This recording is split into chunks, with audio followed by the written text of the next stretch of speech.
guys, how you doing? We're live with you tonight, Mia and Jennifer once again. With Sickle Cell Awareness 365 and Do We Look Sick? I'm so excited to be back with you guys. We are so excited to be back with you guys after such a historic day with the 2021 inauguration during the same week as we honor Dr. King. And I think a lot of what we saw in the inauguration festivities is a lot of what Dr. King fought for and so many other things. So we wanted to jump into kind of just going through our thoughts and emotions with inauguration and how we feel about the new administration coming in and getting a handle on some things that haven't been handled properly in the last 4 years. Yeah, the last 4 years and 1 month, 2 months, how many months? Right. It was horrific, y'all. It was absolutely, and we have been the laughingstock of the entire planet, not just here in the U.S. or in North America. It's people been. I just feel like people have just been laughing at us. Everybody is. Everybody. I don't think they were taking us seriously because it was like we elected a clown as a whole. I mean, right. I can't say it wasn't me. We as an American people elected a clown, and it's like, how can you take us seriously with this clown in office doing all these clownish behind things? And best believe it was a circus. No bears, maybe Tiger King, but that's the most. That's the most we get with tigers and lions and bears. Oh my! But we have a fresh start with a very diverse and colorful administration. We have our first, besides Joe Biden, of course, being in the presidential seat, we have our first woman of color as vice president, which to me, I kind of felt like just gave us renewed confidence. I don't know if anybody else felt that way, but just watching the whole thing to me was so refreshing. It was so much to watch, and I normally don't sit and watch the inauguration. I really hate politics, to be honest. The past 4 years, I felt like it would just give me a migraine to watch and to accept what was really going on in this country. So it was not only just the vice president and the president being changed over, as like the whole cabinet being changed, you know, Betsy DeVos being gone out of education. And I was watching, because you know me, I love CNN. Yeah. I was watching just when they were talking about the cabinet nominees and stuff, and there was a guy who stood out to me.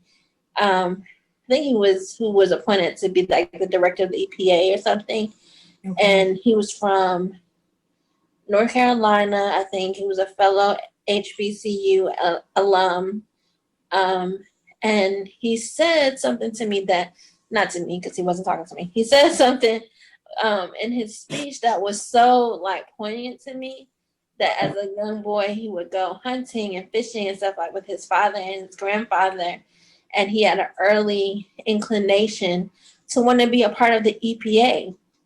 And now here he is as the director of the EPA, and he's like the first Black man to ever head this up. And I'm like, not only are little girls looking at Kamala and, you know, looking at all these other appointees, but young Black boys are looking up and like, hey, you know, these are things that I love to do. I love hunting and fishing. I love protecting the environment. And now they see somebody who looks like them in those positions. Yeah. Absolutely. That's an awesome story. And I love to hear that because it gives not just the kids, it gives the adults hope too. It Um does. it like I said, it was just so overwhelming and I got chills just watching the whole thing. But to see our people, Georgia has the first black senator, like I don't know, I'm really speechless. I feel like now we're finally at a point. There's still a lot of work to be done. Yeah, but it's like you can see some of it happening. Right. And that's Because hopeful. it is. Because at one point I felt like there was no hope. I felt like especially last year, you know, we continue to deal with the injustice in the street with George Floyd and Breonna Taylor and all these things. And it's like for a long time, I'm like, when is enough enough? When they started to change, like the whole Aunt Jemima and Uncle Ben's and stuff like that. Yeah, because it started affecting their bottom line Right. more so than, let's get behind this power to the people movement. And my question was, why did it take this? Why now? Like we've been at this point, we've been an oppressed people as a whole. Why now? Just because Well, I think y'all finally get it? 2020 was like the precipice of, of everything happening. So, again, while it's great that we have a new administration, they've made a lot of promises to a lot of different people, a lot of different interest groups, So we can't all get our 20 acres and a mule right off the bat. So who's first? Who's up at bat first? That's what I'm really looking forward to seeing, like how they handle that. And because there's so many crises that are here that were left in their lap, it's like, am I gonna really be mad if Black issues aren't the first issues that they attack when we have a whole pandemic going on? Am Right. I gonna really be mad if mandatory minimum sentencing isn't the first thing that they attack when people can't seem to get a vaccination if they want it? You know what I mean? Right. And I really think the pandemic just kind of spotlight on the healthcare disparities. Um, so even though, yes, we're in the middle of a pandemic, it's still, even with that, even with COVID-19, we're still looking at those discriminations with healthcare and how Black people and Native American and Hispanic people are more likely to become ill from COVID-19 and even die from it. So, in a way, I still feel like that should be addressed with addressing the pandemic. Like you said, are we Yeah. going to get first? That's a part of us of us going, us as a country moving forward with healthcare across the board, pandemic Yeah. or no pandemic. So Because I mean, like I said, there's so many things. Because while we're fighting COVID, people are still dealing with sickle cell. People are still dealing with cancer. People are still dealing with lupus. People are still dealing with all these things, kidney disease, all these things, and now COVID on top of that. Like I was listening to the radio today on my way home, and they were talking about a family who, like, the whole family had COVID, like from mom, dad to children, and the father has been on dialysis and on the list for a kidney transplant for like 7 years, and is now fighting COVID. So here's another Black family dealing with healthcare disparities and now COVID on top of that. top of it, it's a lot. It's, oh my gosh, it's a lot, and I cannot imagine um experiencing that as the loved one of someone that has already been on a kidney transplant list, and now you're dealing with this scary, uncertain virus that's going around that seems to honestly be getting worse. Not just because people can't stay in the house, but because there are new strains coming out. It's Yeah, contagious. It's is the mortality rate is higher. I mean, Right. all of those things. It's like here we are thinking that like we're right at the peak, right? We're about to bend this curve and we can start doing our regular things and going back out to eat and, all those kinds of things. And it's like, nah, it's a variant strain out here and it's worse. Right. And you can get it easier and it does this and that and the other thing. So it's like, what are we supposed to do? Like, we can't stay in the house. We can't go outside. Right. The only good thing to me right now is that at least we have another administration and we have a next moment to get it right. Hopefully we get it right soon. But yes, when I did the workshop over the weekend, one of the doctors said we may not be out of this for another 2 years. Oh, geez, don't tell me that. I just had a panic attack real quick. And that's the sad part because everybody is so anxious because of the new variant, and it's like I already feel like it's everywhere. I feel like I can't escape it even in the house. Yes, I can wear my double mask, I can sanitize, I have sanitizer in the car, I have hand wipes in the car, I have all this stuff, but it's still like I can't escape But it's it. still in the air. I mean, and when I got it, I was in the hospital, and I'm not gonna stop saying that. When I got it, I was in the hospital, and I'm being safe. You know what I mean? And I'm talking to the nurses, and they're like, "You can be as safe as you want to be. If you're gonna get it, you're gonna get it." Like, just kind of saying that to me, I'm like, why would you say that to me? Like, that doesn't make me feel better about the situation. Yeah. It doesn't make me feel safer. It doesn't make me feel less panicky, less anxious. But I mean, it's truth in that. So it's in the air, and people are out here. And even though we have this 100-day mask mandate, everyone's not going to do it just because we live in America, land of the free, home of the brave, where you can't, you know, make me do anything. Like, that's a real American trait. He want to talk again, you guys. Sorry. That's a real American trait where we don't like being told what to do. That's why people in other countries probably don't like us, because we're arrogant. Yeah. And that same arrogance is what is getting us killed, like, by the 400,000 plus. Right. Right. And like you mentioned that the why do I keep saying $100? 100-day mask mandate it's absolutely not enough.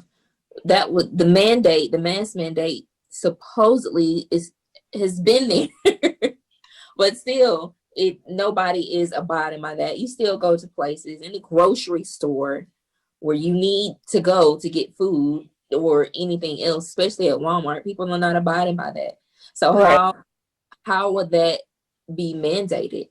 I really think that we should have been shut down again. I know people hate to hear that, but that's the only way I feel like we can get some type of control. Everybody be I in time. actually agree with you. Everybody sit down. Everybody in time out. Right. I actually agree with you. And I know that that's like kind of not what people want to hear. You know, people want to be like, okay, I'm over it, so it's over. But we need to all sit down for 100 days, I guess, because just merely wearing a mask and washing your hands isn't going to keep it from circulating in the air. It's not going to keep it from spreading on surfaces or what have you. And I mean, I'd rather have to sit down and only be able to go out for essentials and know that my family and my loved ones are safe, as opposed to being able to go out everywhere and eat out and do, the things that I enjoy doing. These are things that I enjoy doing. So I'm willing to sacrifice those things. Yeah, me as well. Because we are still unsure with the vaccine. We, as in sickle cell awareness 365, we're still unsure with that because there's no certainty with the actual virus. So it's like, okay, what's up with the vaccine? It's just so many unanswered questions, so much uncertainty with the virus alone and with the vaccine, and how this new administration is going to handle it outside of 100-day mask I mean, I mandate. know that's the benchmark for presidents. Like, what have they done in their first 100 days? I know that's like the thing when they take office.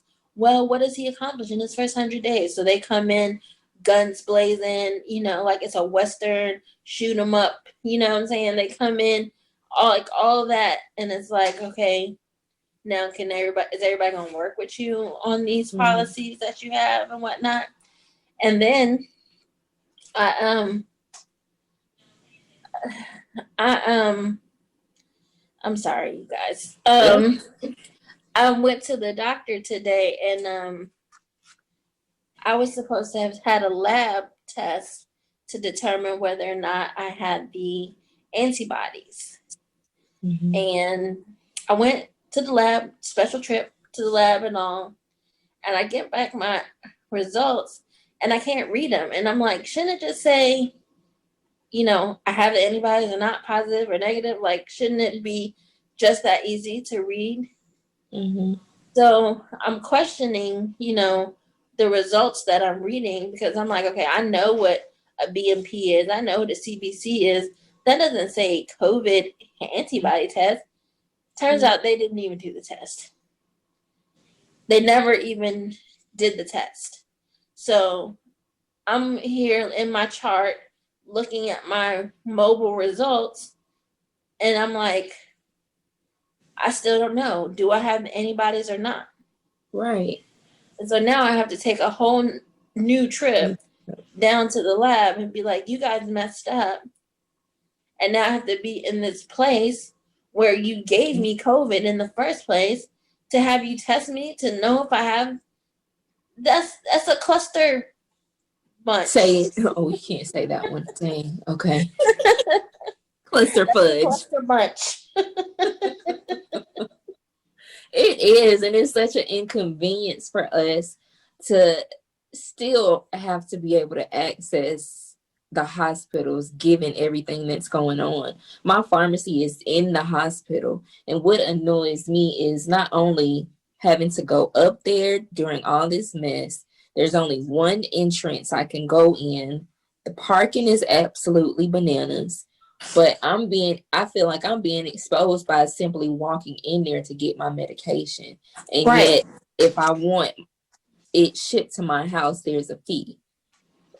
And it ain't a cheap fee necessarily, but it's still like I don't want to pay that extra for y'all to ship it because y'all are inconveniencing me. I'm at risk by walking in here going to get my medication for something that I need.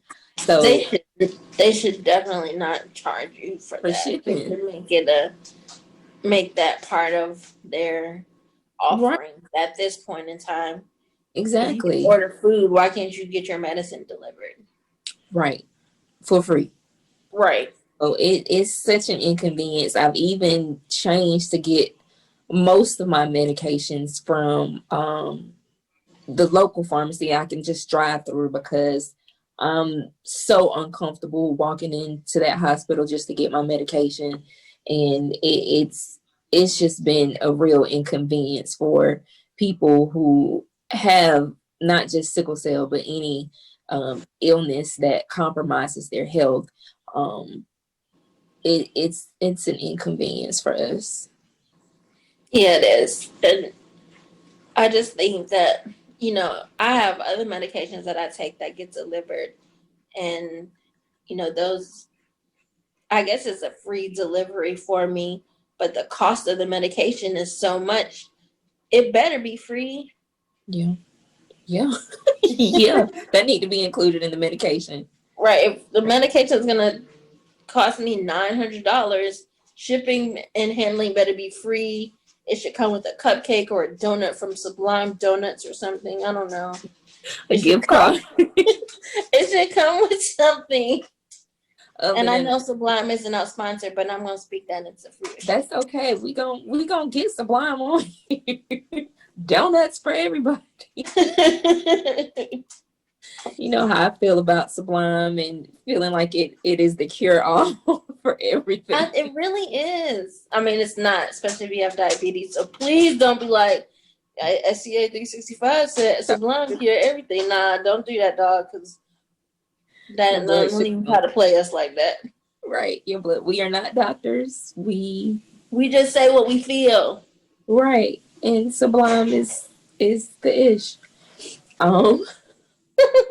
But I do think and hope that the healthcare overall, as far as access to healthcare, because that has been one of the issues in our community, getting appropriate healthcare, quality, let's say quality healthcare, mainly because we're Black, because we're people of color. We don't get the same treatment. And that is one of the things that Dr. King spoke about, of all the injustices, why can't I say that? Healthcare was the most inhumane. And I completely believe that, given not just my personal experiences with me and with other people, I've witnessed it all too often. So I hope that with this new administration, that can change a little bit. I know it's not going to change overnight. It probably won't change in the 4 years that Biden and Harris are there. But I don't see that happening. But it would be good if it was at least a step in the right direction. Exactly. This is so random. Again, excuse my ADHD because it's not on topic. It's okay. I was on Facebook the other day, and someone asked a question. One of my Facebook friends asked a question about whether or not, when you're in the hospital, you wear their gowns or whether you wear your clothes. My Facebook friend Tynesha, I want to give her credit for that. I don't want her to think I'm stealing her topic. Okay. But she asked that question, and I was like, I always wear my own clothes. Yeah. And she was, I guess, I don't know the details of it, but I guess they were telling her that if she didn't wear a gown, she was subject to being put out of the hospital. So it just leads me to talk about, I'm getting around, I'm circling back to my point about how a lot of times when we speak up for ourselves in the hospital, when we're experiencing disparities or injustices, how they throw something like, oh, it's a rule or it's a regulation at us in order to quiet us. But in fact, we know our rights, and we know, because we've been in and out of hospitals our whole lives, we know what's true and what's not. So you speaking about the injustices and the disparity just made me think about that. I'm like, unless you're getting a procedure, like some kind of surgical procedure or something like that, I don't understand why you would be threatened with being removed from the hospital for wanting to be comfortable in your own clothes because you're uncomfortable in your own skin. Right. I've never heard that before. And I don't even know how I would react if I was told that, because we, like you said, we know our rights. Not wearing my own clothes, the gown don't cut it. And plus, I don't want to wear that stuff. I'm cold. It makes me exactly it's warm enough. That contributes to my stay because I'm cold.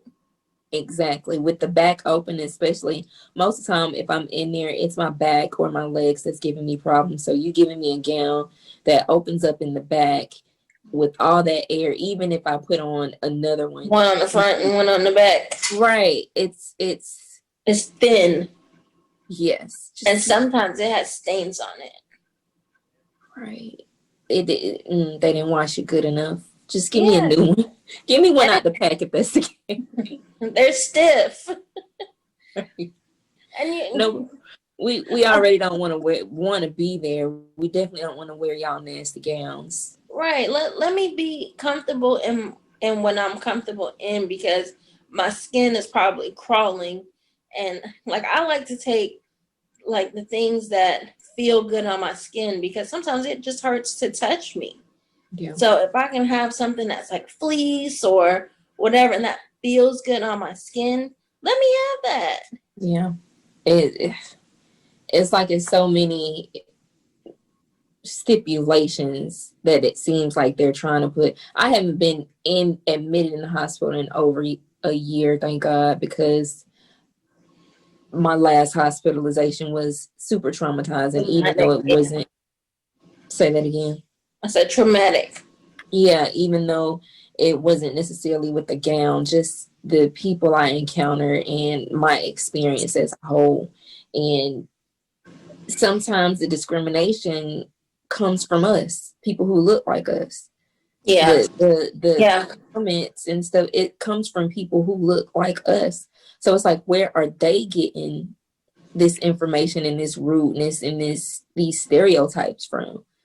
And it's always seemed to be, like in my case, it's always something like a rule that they've made up. Like, oh, Mm-hmm. we can't do this. Oh, it's against the rules to do that. I'm like, okay, if it's against the rules today, why wasn't it against the rules yesterday?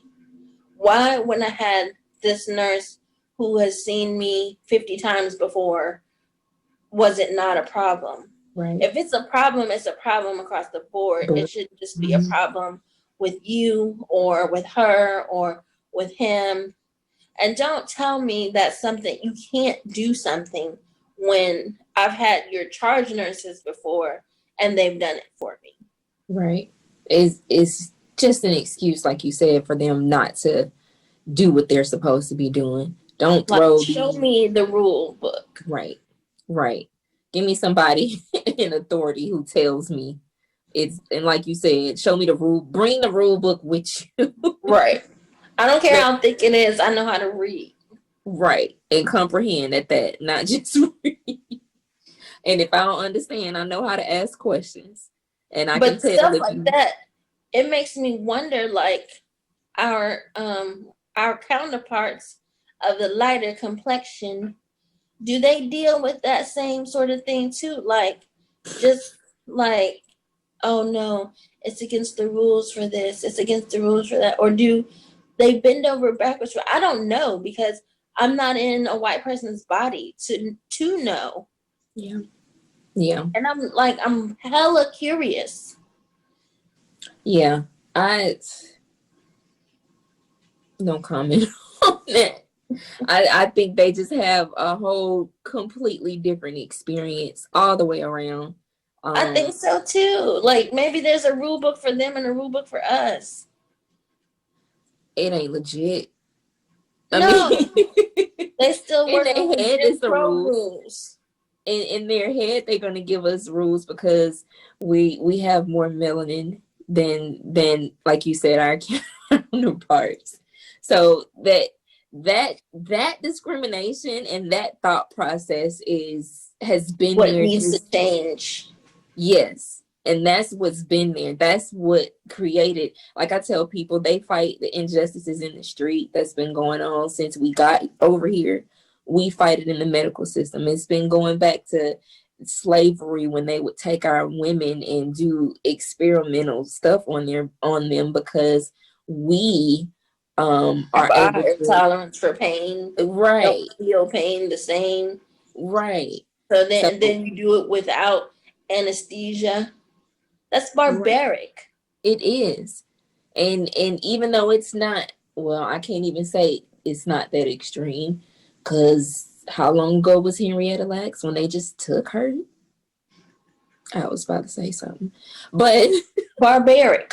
yes, yes. So it's like what I wouldn't be surprised if it's certain things, certain barbaric things that we don't necessarily hear about now, but it's still going on. I It think wouldn't. some of the ways that some of our warriors are treated in the hospital, even today, currently in 2021, are barbaric. I do believe so. I believe that if you do not give someone Benadryl, IV Benadryl, when they are asking for it because they are itching from taking medication, I think that's barbaric. And I don't care who hears that. It is. My skin is literally crawling. I'm literally scratching my skin till it's raw, bleeding, and red. That's barbaric for you to let your patient stay like that, because you can't do that. You can't give it to them. Or to even tell you they don't feel comfortable giving you certain medications, even when your doctor has wrote the orders for it, or even when they can clearly see in your record beforehand what type of medications they give you. Just for them to say, to not give you the medication because they fear or they feel uncomfortable. Right. I mean, and you know what? I'm okay enough for you to say, hey, I feel uncomfortable. Okay, you feel uncomfortable. Noted. Find someone else who doesn't feel uncomfortable, because it's in my chart. Yeah. So for you to not do it, again, is barbaric. It's written in my chart that I can get certain medications together, and I still have to fight for them to give them to me together. That's barbaric. You're treating me like a prisoner, like an inmate. Yeah. We call it hospital jail. And unfortunately, even though we give that a nickname, that's really what it feels like. That's really what it feels like. 3 meals in a cup. I don't want to say, I don't want to be like, yeah, I did my bid, da da da da, because there are people who have done 20, 25 years in jail, and that's disrespectful to them. But it is a certain type of prison, and it's a certain type of lockdown on my freedoms. Yeah. And don't let you be chained to the bed. Or not even necessarily chained, but when you step out the bed and the alarm goes off and they're notified of you've gotten out of the bed, even that to an extent is imprisonment. Like, to talk about that, I had a moment in the hospital where I was getting a blood transfusion and I had the alarm on the bed. So they have like the blood transfusion pole, the IV pole, they have the computer in there because they're taking my, my blood pressure and stuff every 15 minutes or whatever. So they got the blood pressure cuff on me. They got the pulse oximeter on my finger. And they're like, hey, if you have to go to the restroom, hit the button. Okay, I hit the button. No one comes. And now you have all this stuff packed right around me. So I have to go to the restroom. Like, I have to go, and I can't move all this stuff in time to go to the bathroom. And I'm ringing the thing, and they're like, someone's coming. It just so happened that one of my doctors, who Mr. Don't Play, came in there and was like, what is going on? Like, why isn't anybody in here? And they came running and rushing. But again, what if he wasn't there? It shouldn't have to take that. It should not have to take all of that for them to respond. It really could have been anything. Huh? Like, I'm a human being. Like, why would you treat me like that? Because you're Black. You said it. I didn't. You said the truth. I mean, that's just, you asked. We know the answer. It's unfortunate. It's super unfortunate. And I think I have a hard time accepting where we are in 2021 and even before, because I'm in my mind, I'm like, we should be so far ahead of where we actually are. We should not still be having these problems. We should not still be fighting this same fight. It gets discouraging because to a certain degree, we don't see change. We see small little bitty incremental changes. Right. What it's not really enough. See is an overhaul of the entire system. And, systems historically here in America were built to hold us back. Yeah. You think that would ever change? Oh, I ever? mean, I don't think I would see the it in a time. the optimist in me wants to say yes, it will, but the realist in me is like, You know. no, maybe not in my lifetime, Yeah. maybe not even in my son's lifetime, but maybe in his children's lifetime. The Yeah. optimist in me wants to say that, but the amount of work and the amount of self realization that has to happen in order for that change to happen, a systemic overhaul to happen, that is where, I mean, I think we're in a place where some people are starting to see where there's systemic problems, where, things need to be fixed. Yeah. But I think we're in the whiz when Evelyn, when they overthrow her and they're singing "Can't You Feel a Brand New Day." I Mm-hmm. think like we're in that part where people are just starting to strip off, some of those old thinking patterns that they had. But like in order for everything to change, the people who have been in power for so long, they have to die out and their seeds have to die out. Yeah. Yeah. I completely agree with that because it's so instilled and it's so ingrained in their minds that and it's normal to them. Like this is just the way it is and accept that reality. But like I said, I have such a hard time accepting that reality. And it was going back to the inauguration that it gave us hope. It gave us a little, even if it was just minuscule and small advances to where I think we should be as a country. It's still hopeful, but it's still a realization that it's going to take a lot more than just having Georgia's black first Yeah. lady or having our first woman of color as vice president. It's just the beginning, but it's still a lot of work to be done. Yeah, absolutely. And someone asked how my breathing was affected when I had COVID in the hospital. I've said before that I have pulmonary hypertension, so I already struggle with breathing on a normal basis. So when I had COVID in the hospital, um, was actually really blessed in that my symptoms were not as severe as they could have been, but I did have to have my oxygen turned up to a level that it's usually not. Usually I'm at like 2 liters, which is like a real good maintenance level for me. And we were up to like 6, 7 liters of oxygen while I had COVID. So it did take a toll on my breathing. And of course, it caused like unnecessary fatigue, like just crazy. And now I'm still dealing with lingering effects like fatigue, like I told you, to the point where it's difficult for me to stay awake all day, even if I have things to do.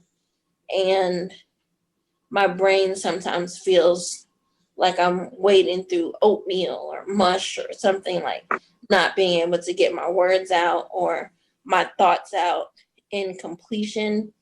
So a lot of times, like even now when we're having this conversation, there's ways I want to say things, but I can't get the words to come out the way I want them to come out. But I know enough words to kind of like finesse it a little bit. Yeah. But yeah, whoever Are asked that question, there you go. are there lingering COVID effects when it comes to your breathing? Like, do you still have to have a high concentration while you're home? It has been higher lately, and I don't know if that's another thing that's frustrating because having pulmonary hypertension and having, COVID, sometimes now I'm not sure what's what. I don't know what's the pulmonary hypertension and what is the COVID lingering effects, because like if my blood count gets low, then I usually turn my oxygen up. And right now I'm in a place where my blood count is lower. So my oxygen is a little bit elevated right now in the house, but I am using it more often in the house. But you know me, I don't like to wear it out in the street, so I kind of suck it up and walk really slow outside. Right. So yeah, people, because the focus is so much on the actual virus and the vaccine, I don't think there's enough talk about the lingering effects of COVID. And I started reading up on the lingering effects when you were telling me what was going on with the brain fog and just all of that. Not it's not like the flu where you can get it, and once you get it and go through it, then And it's over. you'll find. Yeah, it's a virus that wants to stay around, wants to stick around and do numbers on whoever gets it. Just Wherever this was cooked up, they did a good job of mixing because it is here and it is like, I'm here, I'm doing my thing. a little bit of this. We're gonna put brain fog. We're gonna put breathing issues. Like, too much. It reminds me of that meme or that GIF where they pouring different stuff and it's like, oops, Yeah, exactly. a little bit too much of this. Oops, my bad. So it's there's still so much more to learn. And now, of course, we're in the time of whether we get the vaccine or whether we don't. We don't know. At one point, I don't trust it. I don't want it. On the other hand, I want my freedoms, and I feel better traveling or doing stuff if I was vaccinated. But it's still so uncertain, and we have to be careful where we go, what we do. Like I said, I kind of feel like it's everywhere. Like I just feel like we can't escape it. Everybody has the cooties, and this is what kind of cooties you okay with? even if you're not okay with it, you might just have to be okay with it because. Oh, what kind of cooties you got? No, I'm not okay with those. So it's just like we have to be okay with it at a certain point, because how long can we outrun it? Being in the house, the most you can go to is the mailbox. Curbside, even with curbside pickup, you feel safe with curbside pickup. But like you mentioned earlier, how long are we to be quarantined? How long are we to? Everybody gonna have so much anxiety once we get to a point and we can actually have and enjoy the freedoms we had before. I'm sorry. I just had like a mental picture of them saying like, all clear, everybody can come out of their homes now, and everybody coming out like, yes, scared. That's what it's gonna be. That's what it's gonna be like. I think at some point people, especially if you're a hugger type person, even now it feels like so withdrawn to not be able to hug anybody. You know how my family does. Yeah, it's like even the last place I went and saw my cousins, I was like, elbow bump. He's like, oh, that's what we doing. Yeah, cause COVID. Right. Here. And you go out and you've been out. Yeah. So we gonna thank God for a dog, because I can love on the dog. I know he's tired of me. Like, if you give me another hug. Like, I can't have human interaction. Love on me. He missed them hugs while you were gone. Yeah, he did. While you in the hospital, so you know how he gets that separation. So. I don't care. I'm hugging my son. He just gonna have to suck it up. Yeah. So it's like a little side hug though. It's gonna be a whole nother adjustment once we actually get to a point where we can go back to enjoying the freedoms. I think it'll always be, because I don't think COVID is going anywhere, to be honest. I think at some point we'll have a better handle. Yeah. But I think with that is the mask probably won't be going nowhere. The social distances will be a new thing. And it probably would be it will probably just happen like organically, like, Yeah. well, I hope it happens organically, because right now people are still not letting it happen organically.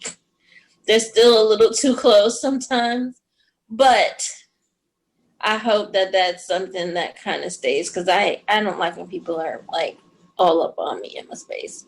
So what do you say to them, or how do you say it to someone I who usually don't say anything. I just start making like my body, like I kind of stretch out my body to the point where my back leg will be extended as far as it can go. I'll put my arms out. I'll like create the space that I want. So I may not say anything. Sometimes I'll say, excuse me, but a lot of times I just start creating my bubble. So you doing all out like yoga moves in Walmart and Kroger? I will do it. Okay. I will. I've said something to somebody like when I went to get like Chipotle or something like that, or Walmart, and they were standing too close. At first I looked at them. I gave them the eye warning, like, you that's usually don't like see that bubble. Huh? I said that's usually the first part. Yeah, you don't see that on the floor, that mark on. Then if they still don't see it, I'm like, oh, you too close. You're a little bit too close. You're invading my space. Yeah, I mean, there are times when I will say like, hey, excuse me, or 6 feet, please. Right. 6 feet, please. Like Right. I've been known to yell that out at people, but people feel like they apologize when I make my space bigger, like when I do that, because they'll end up inevitably hitting me, walking into me, and I'm like, you're in my space. Like this is all mine. This belongs to me. Right. They a lot of people don't understand personal boundaries and that personal bubble space. They were like that before COVID, so now that COVID, it's just we have to implement it more, and it's a mess.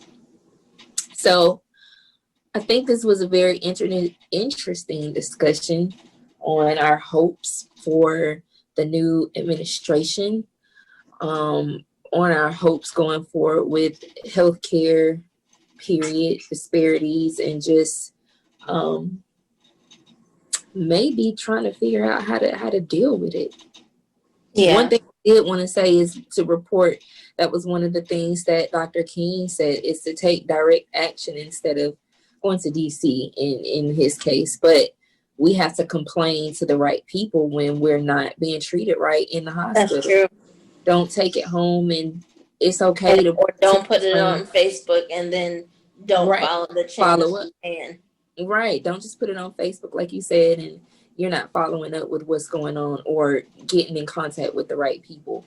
I know sometimes now you can put it on Twitter and tag the people, but there still needs to be some type of consistency in that communication and making sure that the doctor, the nurse, or whomever does not treat anyone else like that, and understand not just sickle cell patients, but just period, and learn how to have some more compassion and empathy.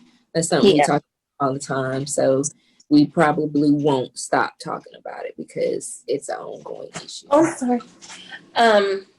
Oh, Jesus. When talking about, saying, going through the proper chain of command and what have you, and not just putting things on Facebook, is the reason you want to do that is because you don't want to continue to allow them to treat you that way, because who knows how many days you're going to be hospitalized or incapacitated, and if there's no visitation, you don't have any family or whatever, you need to make sure that you're speaking up for yourself, because if you let one person slide, you can let 2 people slide, and that's not happening on my watch. Right. Could nip it in the bud from jump. That way you ain't got to worry about the rest of them. Once they see you ain't playing with one, the others should know. Like, oh, the patient in room 27, she bowed it. Right. She let me come in there with my stuff together and knowing my stuff, because she ain't playing. And there's been times where I have completely like reamed a nurse respectfully and then like apologize for maybe how it came out. And I'll be like, I'm not apologizing for what I said, but I'm apologizing for how I said it if you took it, offensively, but I meant what I said. Well, I guess it would depend on the case, because sometimes it depends on like how agitated I am in the moment, because I know that sometimes in my agitation and my frustration it may come out a little bit less tactful. Yeah. And I don't mean to, I don't mean for that to happen, but I absolutely mean what I'm saying to you. Yeah. I was going to say, sometimes they don't deserve your tactfulness. That's true too. But I get it. I get it. I completely get it. Because I don't want, the next sickle cell patient to come in and they be like, sickle cell patients are this, that, and the other. I want you to know that I'm serious about me. I'm serious about my health care, but I'm also not a biatch. Yeah. Yeah. I can be when I'm not being treated right, but yeah, I mean, like, we don't have to want to get there. That. Say that again. Don't make me have to come out that bag. I can and I will. Right. But, I don't want you looking at me and then thinking that all patients are quick to anger or whatever, because, maybe you're having a bad day as a nurse. I can respect that. Yeah. But you also have to respect me. It's a two-way street. It's respect both ways. It is. It is. Don't push me because I'm close to the edge. So, I ain't a killer, but don't push me. Right. So we want to thank our sponsors. Yes. Mr. Moore and the Apex Museum. Of course, it'll probably still be closed for a while because of the nature of where we are right now. But we are forever grateful for Mr. Moore and what he has done, will do, is doing for Sickle Cell Awareness 365 and the Sickle Cell community. The Sickle Cell community at large. So. Yeah. We also want to thank Miss Robinson with Kid Stop Daycare and Learning Center. Some of the kids in APS have gone back to physical school, so she is working hard to keep things safe at her daycare and learning center with the babies, with the kids. You go in there, you got to have your temperature check, your sanitizer, and you don't get too far, even as a parent. We gonna meet you with the kid at the door. Stay safe, Tan. We love you. Yes. And we want to thank Black Professional Network for everything that they have done. So make sure to follow us on Instagram, YouTube, and Facebook under SCA 365 or Sickle Cell Awareness 365. Make sure you also follow Manifest TV with Status Network. We want to thank Status Network for helping us with this podcast each and every Monday that we're here. Yeah. Each and every Monday that we're here. And we will see. And also, if you haven't yet, look into the Mark Thomas Foundation for the virtual camp, escape retreat. It's been something that we started going to from the very first moment they opened it up. It's going to be virtual this year. It's a $20 registration fee. Mark Thomas Foundation in Houston. It's going to be a lot of fun. And I'm on the panel, y'all. Yeah. She's on the panel, and guess who's hosting a paint and chat? Wow. Please stay tuned for next episodes. We have some goodies to share with y'all, but you have to come in for the next show to see what it is. So, and you're gonna want them. So be here, be square. Great, y'all. Have a good night. Good night.